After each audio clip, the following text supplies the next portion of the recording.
era uma criança bastante ativa. De vez em quando se metia em acidentes. Enquanto se recuperava, fazia dos livros os melhores companheiros. No primeiro bloco do Iluminuras de hoje, eu converso com o escritor Cristiano Deveras. Cristiano Marcos Pires Neto, mais conhecido como Cristiano Deveras, nasceu em Goiânia no dia 25 de dezembro de 1972. Graduado em letras, é poeta, prosador e membro da União Brasileira de Escritores, Seção Goiás. Participa ainda do grupo de autores Bar do Escritor. Cristiano Deveras, primeiramente agradecemos a sua presença aqui no Iluminuras, que é gravado na Biblioteca Desembargador Fernando Américo Veiga Damasceno, que fica no Fórum Trabalhista de Brasília. Cristiano, como começou o seu interesse pelos livros? Mesmo antes de aprender realmente a ler, com gibis e tudo mais, acompanhando as figuras e seguindo ali a história. Assim que eu fui alfabetizado, aí realmente me prendi ali, e eu não saía mais do canto, ficava ali. A minha aventura passava a ser dentro do livro. Eu não precisava sair, empinar pia, para esse tipo de coisa. Acalmava a família, né?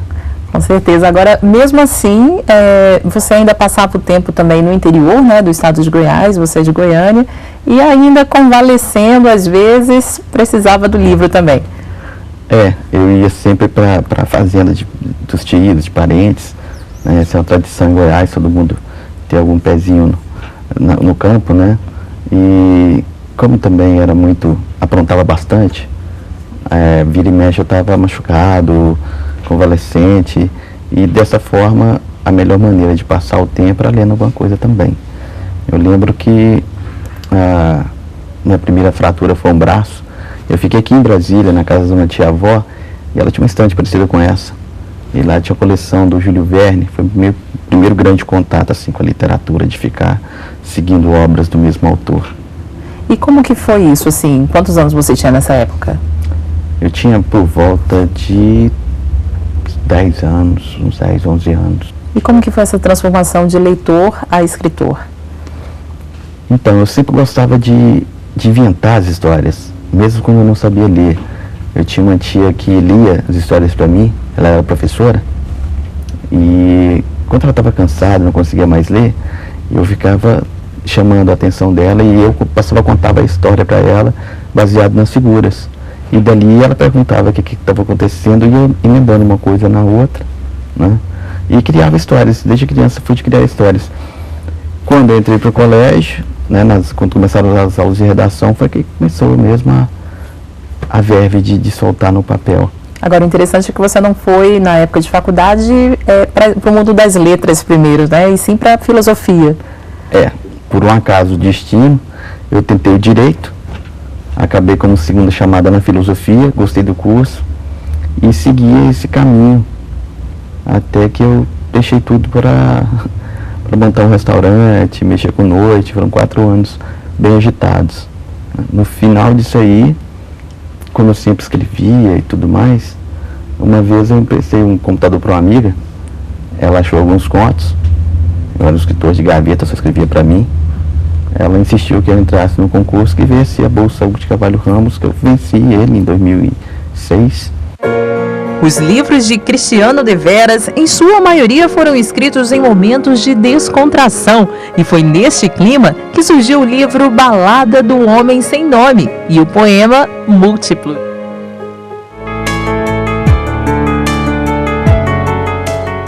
Múltiplo. Tem um caso clássico de múltiplas personalidades. Já foi Caravaggio, Tasso, Ariosto. Já me senti santo, já fui encosto. Encostado no canto, chorando alegrias e sorrindo prantos. Encontrei toda a lucidez quando perdi a razão. Tornei-me Sócrates, Iscariotes e Platão. Um dia era o Garrincha, no outro, o João. Várias vidas de um salto, experimentando de tudo um pouco, nesse mundo hospício palco. E aí veio a publicação de Jantar às 11. Como é que foi? Na verdade ela também demorou um pouquinho, esse foi outro percalço que eu tive. Como eu ganhei o prêmio em 2006, mas por uma ou outra coisa o livro saiu em 2010. Né? Mas enfim, saiu. Nesse meio tempo de 2006 a 2010 eu comecei a atuar com o pessoal do Bar do Escritor. Na verdade, eu cheguei a ganhar o prêmio, mas eu fui publicar ele depois que eu já havia publicado o primeiro do Bar do Escritor, que foi em 2009. E conta um pouquinho, então, dessa experiência do Bar do Escritor. O Bar do Escritor é uma comunidade de autores que começou ainda no Orkut, né, em 2006, e a gente se reunia para conversar sobre literatura, discutir literatura, né, e nesse passar do tempo discutindo e falando e encontrando outros autores virtualmente, em 2007 nós fizemos a primeira publicação. O Giovanni Emini, que é o fundador do Bar, conseguiu um livreto onde alguns autores foram selecionados. A partir de 2009 nós tivemos condições de começar a fazer nossas próprias antologias, onde a gente racha o valor entre os participantes, nós bancamos, aí nós contratamos uma editora e lançamos um livro com prosa, com poesia, conto, crônica. Cada autor escolhe o gênero que ele vai publicar. Agora, os seus textos têm sempre um toquezinho de humor. Sim, em alguns livros, sim. Os 2 primeiros, eles tendem bastante para o humor. Eu tento falar da alma humana, de tudo mais, mas sempre com uma pitadinha de humor, porque a vida já é muito puxada para a gente não poder rir um pouco. E de onde vêm as inspirações? Da própria vida? Da própria vida, pode ser sentada num bar, conversando com os amigos. Inclusive, meus amigos têm uma piada reticente que é: tudo que você disser perto de deveras pode ser usado num conto. Então eles pedem sempre para tomar cuidado. Daqui, por exemplo, desses livros que você trouxe, qual que você poderia falar que nasceu de uma frase que alguém disse ou alguma coisa nesse sentido? Daqui, o próprio Jantar às 11, né, o conto, o que dá nome ao livro. Que é o primeiro. Isso. Ele nasceu eu estava num bar e escutei alguém falando alguma coisa, né, de correr contra o tempo, que o tempo a gente nunca escapa dele. Era uma pessoa que estava, um rapaz que estava filosofando assim bem eticamente. Eu achei interessante aquilo e fiquei com aquilo na cabeça de correr contra o tempo, e acabou saindo do conto. Né. E o Tá na Rede? O Tá na Rede eram contos que eu escrevia para um site que acabou saindo do ar, né. Eu quase perdi esses contos. Eu acabei localizando-os num HD que tinha estragado e recuperei. Esse material quase foi perdido todo. Cristiano, e você como escritor, como avalia o mercado na internet? Eu acredito que a internet ajuda bastante. Ela é uma ferramenta. Como qualquer ferramenta, por exemplo, uma faca na mão de um cozinheiro pode servir para grandes coisas. Na mão de um assassino, já. A internet da mesma forma, você pode localizar alguma coisa que te sirva, você pode fazer contato com pessoas, né? E dá para vender livros pela internet? Dá para vender livros pela internet, até porque se você for olhar hoje o mercado, as livrarias, basta passar na vitrine. 90%, 95% delas estão fechadas com os famosos best-sellers, né, a literatura estrangeira e tudo mais, né? Mais como um negócio do que como a própria arte. E o projeto Bar do Escritor, ele acabou virando livro também, né? Aqui você trouxe 3 exemplares, na verdade já tem o 4, né? O quarto, eu tomo 4, esse aí, né? Faltou o filho pródigo número 2, que é o Brent, mas eu vi uma camiseta, então uma coisa salva a outra. Todos com essa tônica de bar, né? Isso, a gente não se prende somente aos bares, né? Cada autor ele é livre para colocar o estilo que melhor lhe apetecer, né? E o assunto também. A gente tem assuntos de morte, de nascimento, de amor, bastante amor, dor de cotovelo, né? De tudo um pouco. Mas o bar sempre é algo meio aparece em volta disso da hora. E os projetos para o futuro? Olha, a gente está com um projeto agora, da próxima antologia ser em quadrinhos. É uma parceria com um colega nosso de Paraty, né? Que Paraty é um lugar que a gente faz sempre o lançamento do Bar do Escritor lá, a gente faz o Bar do Escritor na praia, a gente faz uma parceria com o bar, lá na Praia do Pontal, e toda a Flip desde 2009, 2010, a gente está lá na Flip, faz o bar com meio livraria, meio bar mesmo, com sarau, com declamação, com tudo ali ao vivo, a interação dos autores com o público. A gente pretende expandir isso aí, né, fazer esse evento em outros locais, até porque nós temos membros atuantes em várias capitais, eu mesmo em Goiânia, o Giovanni aqui em Brasília, a gente tem gente no Rio, em São Paulo, e por aí afora, no Rio Grande do Sul, do Norte. A gente faz um leque no Brasil. Agora, você já foi premiado também 2 vezes, né? Além do que aconteceu em 2006, teve também o Etéreo Ser de Carbono, que também foi premiado. Esse, na verdade, é meu livro mais premiado. Eu trabalho com ele já há 5 anos. Esse livro ele foi menção honrosa no Recife em 2008. Ele foi finalista também do Prêmio Sesc Nacional também em 2008. Eu vim trabalhando ele e ano passado ele ganhou novamente a Bolsa Hugo de Carvalho Ramos. E como é, assim, ser premiado? Dá uma motivação a mais? Ele vai norteando, né? Quando você, igual esse livro, eu vim trazendo ele vem ganhando menções honrosas, citações, foi finalista, então eu vi que eu estava no caminho. Você vai apurando, você vai depurando seu trabalho e tentando atingir um patamar melhor, até o ponto da premiação. Eu acho que nesse ponto as premiações são muito importantes para te nortear o trabalho, pelo reconhecimento dos prêmios também, é claro, e pela visibilidade que eles podem te dar. Cristiano, então, muito obrigada pela sua presença aqui no Iluminuras conosco. Eu agradeço o convite e o espaço e convido vocês a conhecer o Bar do Escritor na internet e nossos livros também. Deixa o site. É www.bardoscritor.com.net. Valeu, muito obrigada. E o Iluminuras não terminou. No próximo bloco eu vou conversar com o promotor do Tribunal de Justiça, o Wallace Paiva. Não saia daí.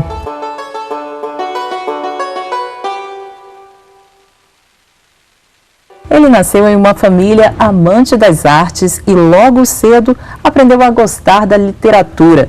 Eu converso agora com o promotor de Justiça de São Paulo, Wallace Paiva. Tudo bem, Wallace? Tudo bem, tudo certo. Obrigado pelo convite. Nós é que agradecemos. Como que foi esse contato inicial com a literatura? Foi cedo, porque primeiro que me alfabetizaram um pouco antes. E aí, quando eu fui para o primeiro ano primário, eu já sabia ler. E depois, mais ou menos, aos 10, 12 anos, já com a introdução de livros infantis e até alguns livros não infantis. Eu me lembro que acho que aos 13, 14 eu já estava lendo Jorge Amado. E como que foi esse contato com o Jorge Amado logo na adolescência? Foi interessante, porque também naquela época, era a época que também passavam algumas novelas baseadas em livro dele, e aí a gente vai acompanhando, lendo ao mesmo tempo, né? Na época passava a Gabriela, por exemplo. Então o Jorge Amado foi importante na minha literatura. Uma coisa que eu sempre achei interessante do Jorge Amado é que ele, por trás de um enredo de amor, ele coloca uma crítica social. E foi isso que te chamou a atenção? Foi isso que me chamou a atenção, essa linguagem do Jorge Amado, achava interessante. Gabriela tem isso. Gabriela luta pelo poder, entre o poder do exportador e do produtor, que se traduz numa luta política entre o velho e o novo, tendo como, assim, o chamariz o amor entre Nassib e Gabriela. Quer dizer, desde muito cedo você já tinha essa visão também, essa sensibilidade crítica. Crítica, isso. Porque também não fiquei só no Amado, sim, outras coisas vieram com outros autores, vieram complementando essa minha formação. Qual seria o outro, assim, que te marcou também nesse período? Depois, um pouco mais tarde, já no início da adolescência e tal, alguns me marcaram. Por exemplo, o Mário de Andrade, eu acho genial, e o Oswald de Andrade. Esse, então, eu acho o maior escritor brasileiro, tanto na poesia, embora nem sempre tão bem compreendida, mas era alguém que tinha uma visão sempre à frente. E essa visão você percebeu já como estudante de Direito ou ainda na leitura na fase inicial? Entre estudante do ensino, hoje parece que fala médio, né? Colegial na época, e de estudante de Direito, fui fazer o Largo São Francisco, né? E aí pude também ali continuar lendo, não só o jurídico, mas também a literatura em geral. Você acha que existe essa relação, então, entre o jurídico e a literatura? Ah, sim. Isso influencia bastante. No campo do direito penal se discutia muito, por exemplo, se aquele ato do Bentinho, do Dom Casmurro, de tentar envenenar o filho, se era crime ou não, etc. A própria traição de Capitu sempre foi algo muito discutido. Então, para o profissional de direito, a base literária ajuda a compreender e expor fatos. E que outras obras que você indicaria aí para um estudante de Direito? Olha, Para conhecer o Brasil, eu digo, o estudante de Direito precisa ler Casagrande Senzala, Gilberto Freire. Precisa ler Os Donos do Brasil, Raimundo Faoro. E Raízes do Brasil, Sérgio Buarque de Holanda. Essa na parte não literária, mas sociológica. Depois lê os clássicos da literatura brasileira, como Machado de Assis, Dom Casmurro, que é uma obra inigualável, por exemplo. O Sérgio Buarque de Holanda, a gente poderia aproveitar a oportunidade, inclusive, para conhecer um pouquinho mais dele, né? Sérgio Buarque de Holanda foi um dos mais importantes historiadores brasileiros. Também foi crítico literário e jornalista.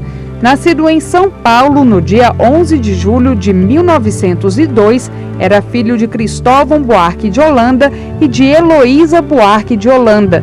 Estudou na Escola Modelo Caetano de Campos, onde escreveu a valsa Vitória Régia. Em 1926, assumiu a direção do jornal O Progresso, em Cachoeiro do Itapemirim, no Espírito Santo, para onde se mudou.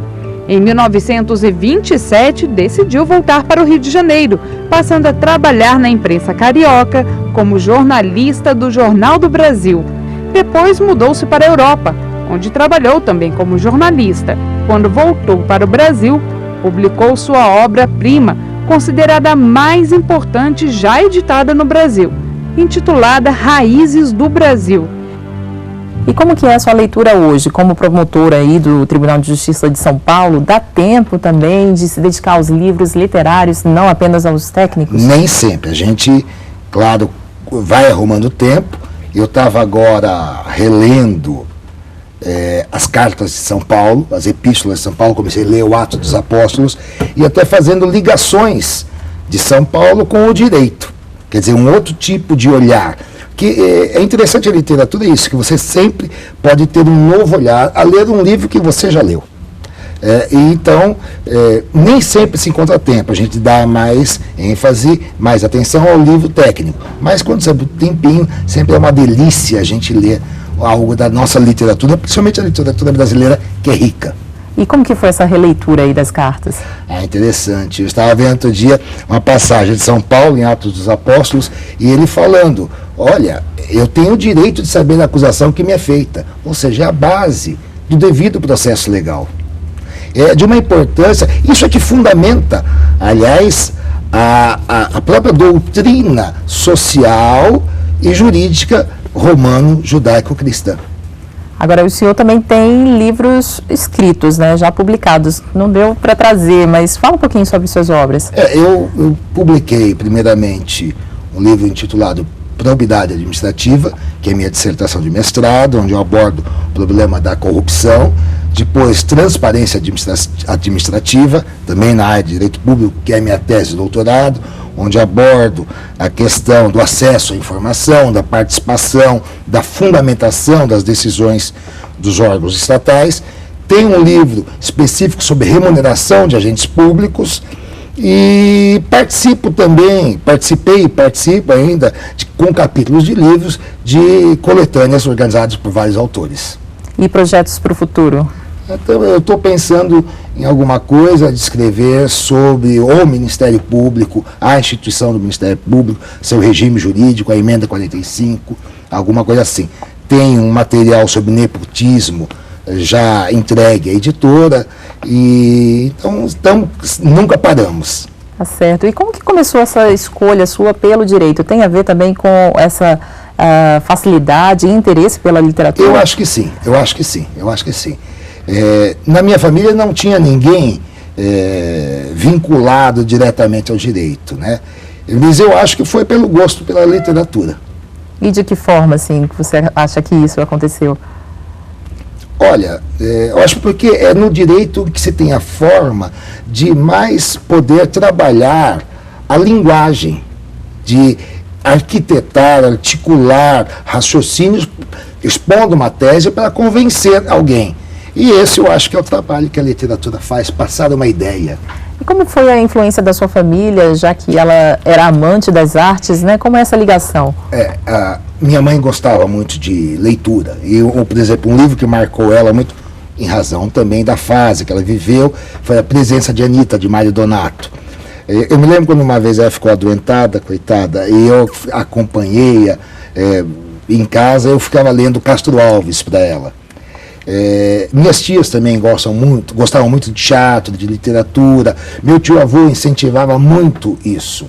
E a gente discutia muito isso, conversava muito isso, muitas histórias. Então, isto foi permeando, né, a minha formação. E você acha que os jovens atualmente eles precisam de mais leitura? É preciso filtrar um pouquinho também o que se lê, o que se escreve? Olha, eu acho que hoje em dia é engraçado a facilidade que se tem para a leitura, pelo acesso que a internet proporciona, e na maioria dos casos eles só estão vendo porcaria, coisa de baixa qualidade. Eu lembro que eu, para ler certos livros, tinha que pegar um ônibus, ir até a biblioteca da Prefeitura Municipal de Santos, pegava um livro, levava, depois tinha que devolver, ou um livro da escola, etc. Hoje é tão fácil, e às vezes você fala uma coisa para um aluno ou uma outra pessoa, ele fala, o que é isso? Ele não sabe o que está acontecendo.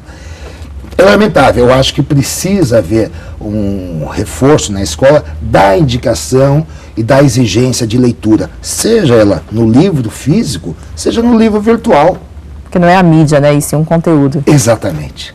E como que você faz essa relação aí dos modernistas com o direito, por exemplo? O modernismo foi algo rico no Brasil, e cujos efeitos ainda não foram todos absorvidos.